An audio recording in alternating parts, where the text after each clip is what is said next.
गुजरात में सूरत के कपड़ा व्यापारियों को उम्मीद है कि 23 जुलाई को आने वाले केंद्रीय बजट में उनके उद्योग को बढ़ावा देने के उपायों का भी ऐलान किया जाएगा।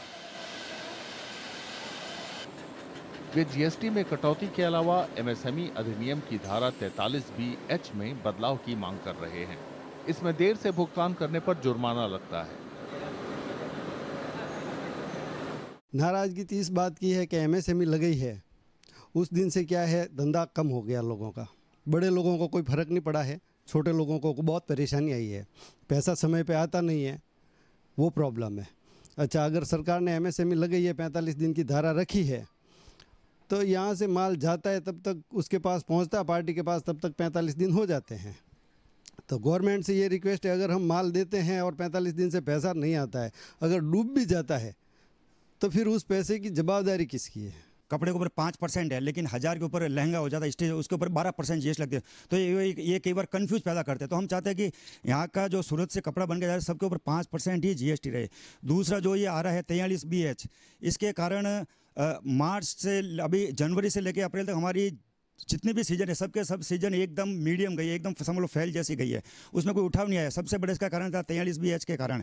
और हमारी सरकार से मांग रही है, एक हमारे यहाँ पे बच्चे पढ़ लिख जाते हैं तो फ्यूचर में क्या करे, MBA CA सब कुछ कर लिया, लेकिन वो कपड़ा लाइन में आना नहीं चाहते। तो हम चाहते हैं कि यहाँ पे टेक्सटाइल यूनिवर्सिटी का निर्माण किया जाए। कपड़ा कारोबारी चाहते हैं कि सरकार एंटी डंपिंग शुल्क के मुद्दे का समाधान करे।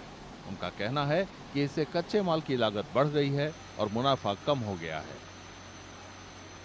जो सबसे बड़ी दिक्कत है, ये जो कहीं कहीं केमिकल में भी, यान में भी कहीं प्रोडक्ट के ऊपर एंटी डंपिंग ड्यूटी लगा हुआ है, इसकी वजह से जो टेक्सटाइल इंडस्ट्री का जो इंटरनेशनल लेवल पे उनका जो प्रोडक्ट रखना है, उसमें आजकल हमको दिक्कत आ रही है।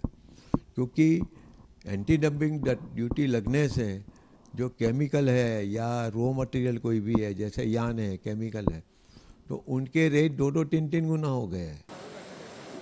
कपड़ा कारोबारियों की एक और बड़ी मांग है उनके सेक्टर में रिसर्च एंड डेवलपमेंट को बढ़ावा देना।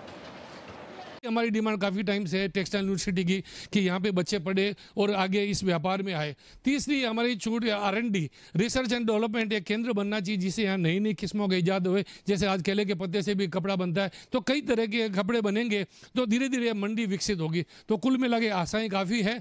मेन आशा है वो MSME रिलेटेड 43B(H) सेक्शन को लेकर है। केंद्रीय वित्त मंत्री निर्मला सीतारामन लगातार 7वीं बार बजट पेश करने जा रही हैं। सूरत के कपड़ा व्यापारियों को उम्मीद है कि बजट में जीएसटी में कटौती और R&D संस्थानों के गठन जैसी उनकी मांगें जरूर पूरी होंगी।